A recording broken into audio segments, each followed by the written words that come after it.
Bahan ajar fisika, gejala dan ciri-ciri gelombang untuk SMA kelas 12 semester ganjil. Standar kompetensi 1. Menerapkan konsep dan prinsip gejala gelombang dalam menyelesaikan masalah. Kompetensi dasar 1.1. Mendeskripsikan gejala dan ciri-ciri gelombang secara umum. Indikator.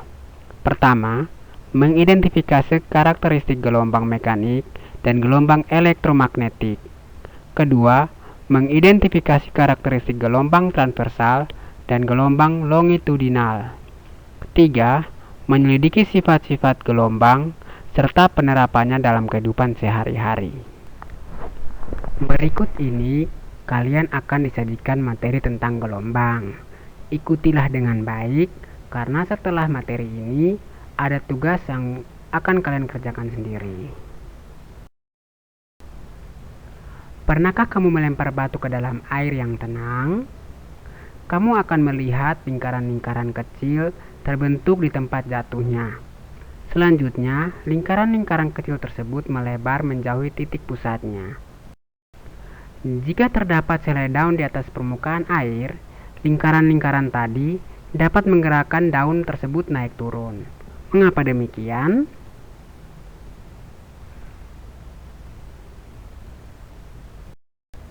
Hal ini disebabkan karena adanya gelombang pada permukaan air tersebut.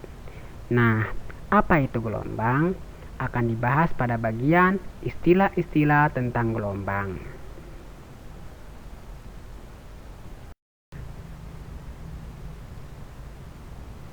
Gelombang merupakan perambatan dari suatu getaran. Dalam perambatannya, gelombang memindahkan energi. Kita misalkan pada gelombang air tadi. Jika kita gambarkan, akan tampak seperti gambar berikut, di mana ada bukit dan ada lembah. Nah, ada beberapa istilah pada gelombang, antara lain sebagai berikut. Puncak gelombang. Puncak gelombang adalah titik-titik tertinggi pada gelombang. Pada gambar kita lihat yaitu titik B dan titik F. Dasar gelombang. Dasar gelombang adalah titik-titik terendah pada gelombang. Nah, di gambar kita lihat yaitu titik D. Bukit gelombang. Bukit gelombang merupakan lengkungan yang berada di atas posisi setimbang. Kita lihat pada gambar bukit gelombang, misalkan bidang A, B, C, dan E, F, G. Lembah gelombang. Lembah gelombang adalah lengkungan yang berada di bawah posisi setimbang. Lihat pada gambar yaitu C, D, E. Amplitudo.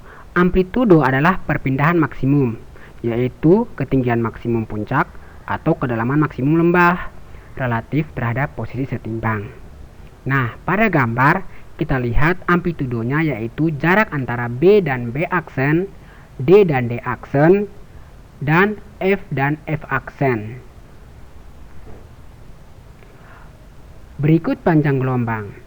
Panjang gelombang adalah jarak dua titik berurutan pada posisi yang sama. Panjang gelombang sama dengan jarak antar dua puncak yang berurutan. Kita lihat misalkan jarak antara B dan F itu merupakan satu panjang gelombang. Nah, jarak antara A dan E itu juga merupakan satu panjang gelombang. Jadi, kita bisa katakan bahwa panjang gelombang merupakan jarak yang dibentuk antara satu bukit dan satu lembah. Frekuensi. Frekuensi merupakan jumlah puncak atau siklus lengkap yang melewati satu titik per satuan waktu. Jadi, frekuensi adalah banyaknya gelombang yang terjadi setiap satuan waktu. Periode. Periode adalah waktu yang diperlukan untuk sekali osilasi, yaitu waktu yang berlalu antara dua puncak berurutan yang melewati titik yang sama. Kecepatan gelombang. Jarak yang ditempuh gelombang dalam satuan waktu tertentu disebut kecepatan gelombang, V. Jika sebuah gelombang menempuh jarak satu panjang gelombang, lambda, dalam satu periode, T, maka kecepatan gelombang adalah sama dengan lambda per T, atau V sama dengan lambda per T. Karena 1 per lambda sama dengan F, maka persamaan tersebut dapat ditulis V sama dengan lambda kali F.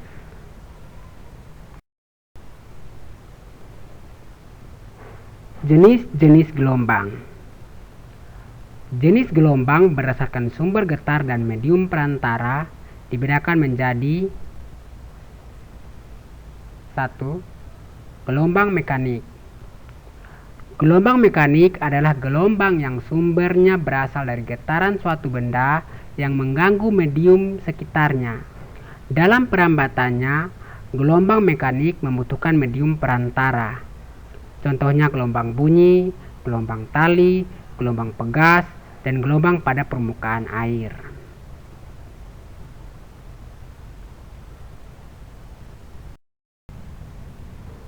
Dua, gelombang elektromagnetik. Gelombang elektromagnetik adalah gelombang yang sumbernya berasal dari getaran partikel-partikel bermuatan yang menimbulkan perubahan medan magnetik dan medan listrik. Dalam perambatannya, gelombang elektromagnetik tidak memerlukan medium perantara. Contohnya, gelombang cahaya.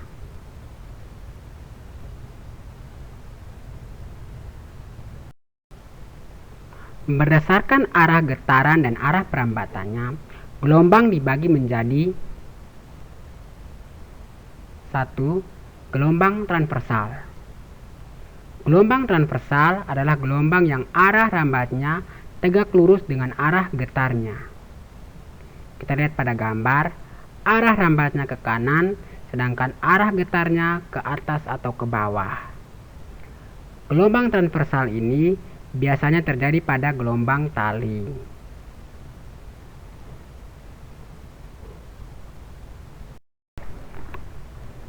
Dua, gelombang longitudinal. Gelombang longitudinal adalah gelombang yang arah rambatnya sejajar dengan arah getarnya. Kita lihat pada gambar, arah getarnya ke kanan dan arah rambatnya juga ke kanan. Di dalam gelombang longitudinal ini dikenal dengan istilah rapatan dan denggangan, di mana satu panjang gelombang adalah jarak yang dibentuk antara satu rapatan dan satu renggangan. Nah, gelombang longitudinal ini biasa terlihat pada selinki.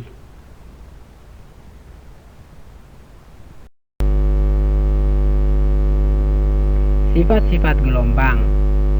Yang pertama, gelombang mengalami pemantulan atau refleksi.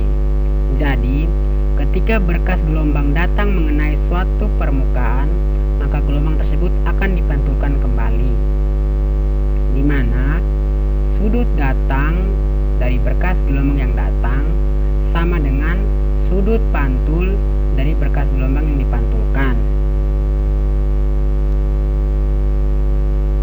Pada pemantulan ini berlaku hukum Snellius yang berbunyi gelombang datang, gelombang pantul, dan garis normal berada pada satu bidang, di mana sudut datang sama dengan sudut pantul. Kedua, gelombang mengalami pembiasan atau refraksi. Jadi, ketika gelombang melalui dua buah medium, N1 dan N2 yang berbeda kerapatannya, maka arah gerak gelombang tersebut akan dibengkokkan. Jadi ketika ia datang dengan sudut I, maka akan dibengkokkan menjadi sudut R. Pada pembiasan berlaku N2 per N1 sama dengan sin I per sin R sama dengan V1 per V2, dengan N1 adalah indeks bias medium pertama, N2 adalah indeks bias medium kedua, I adalah sudut datang, R adalah sudut bias, V1 adalah cepat rambat gelombang pada medium pertama, dan V2 adalah cepat rambat gelombang pada medium kedua. Ketiga, gelombang mengalami interferensi. Interferensi gelombang adalah perpaduan atau superposisi gelombang ketika dua gelombang atau lebih tiba di tempat yang sama pada saat yang sama. Interferensi ini dibagi menjadi dua bagian. Yang pertama, interferensi konstruktif. Interferensi konstruktif yaitu interferensi yang saling menguatkan. Terjadi ketika dua bukit saling bertemu atau dua lembah saling bertemu sehingga menghasilkan gelombang yang lebih besar. Interferensi yang kedua yaitu interferensi destruktif. Interferensi destruktif ini adalah interferensi yang saling melemahkan. Terjadi bila satu buah bukit bertemu dengan satu buah lembah atau satu buah lembah bertemu dengan satu buah bukit.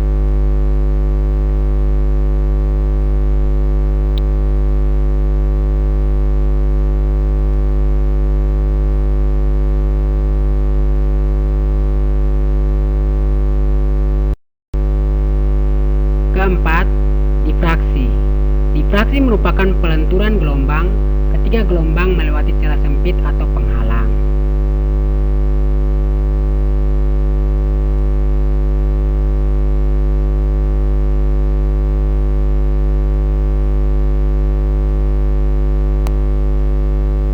Sekian materi yang telah disampaikan.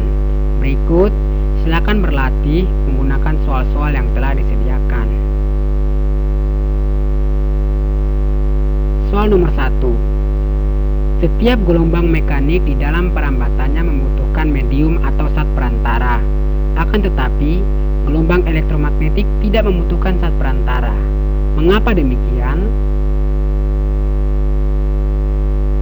Soal nomor 2. Jika kamu melempar sebuah batu ke sebuah kolam yang airnya tenang, pada permukaan air timbul gelombang. Bagaimana perambatan gelombang tersebut?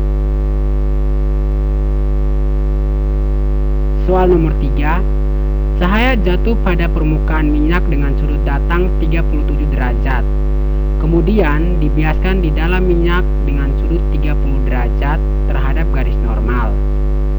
Jika kecepatan perambatan cahaya di udara 3 kali 10 pangkat 8 meter per sekon, berapakah kecepatan perambatan cahaya dalam minyak? Soal nomor 4. Jelaskan contoh peristiwa interferensi dan difraksi yang sering terjadi di lingkunganmu.